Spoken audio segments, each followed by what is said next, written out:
প্রবাসী বোন, তোমাদেরকে বলছি, আমার মতন এরকম কাউকে বেশি বিশ্বাস করো না। মার বোন খালারও বিশ্বাস করো না, বাপের বোন বুকুরও বিশ্বাস করো না, বাপের ভাই চাচারও বিশ্বাস করো না, মার ভাই মামুরও বিশ্বাস করে না। আমি আমার মার বোন খালারে মার আসলে বসাইয়া লক্ষ লক্ষ টাকা আমি 8 বছর দিয়েছি।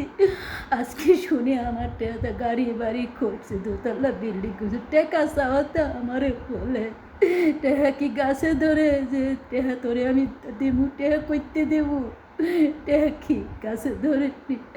আমার টেহাদা সুখ বিলাসিতা কইরা বিল্ডিং করে ঘুমাইতেছে, আমি এখনো প্রবাসে ভরে দিচ্ছি। আমার মতন অন্ধবিশ্বাস কইরে কাউর ঠইক না তোমরা, এখনো সময় আছে। নিজের টাকা পয়সা নিজের মুঠের ভিতরে রাখো, নিজের আন্ডারে রাখো।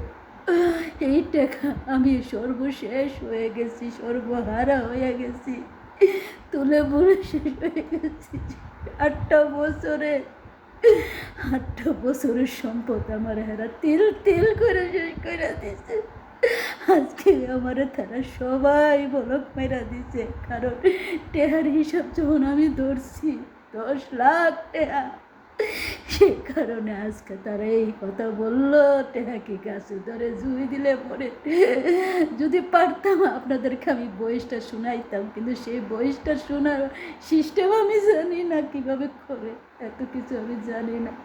তাহলে আপনারা বুঝতেন আমার লোকে কত বড় বিশ্বাসঘাত আর কত বড় প্রতারণা করছে।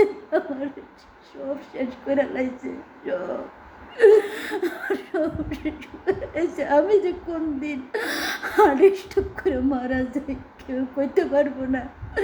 আমি যদি এই প্রবাসের মাটিতে মারা যাই, আমার লাশটা কেউ খুঁজেও পাবে না, আমার লাশটা নেবার মতন এমন কোনো কুটুম আমার নাই। 10টা আমার লাশটা নেবে এই প্রবাসের মাটিতে আমি ধ্বংস হয়ে যাবো, হচ্ছে কিনা। আমার মতন ভুল কেউ করবেন না, কেউ করবেন না, আমার মতো ভুল কেউ করবেন না।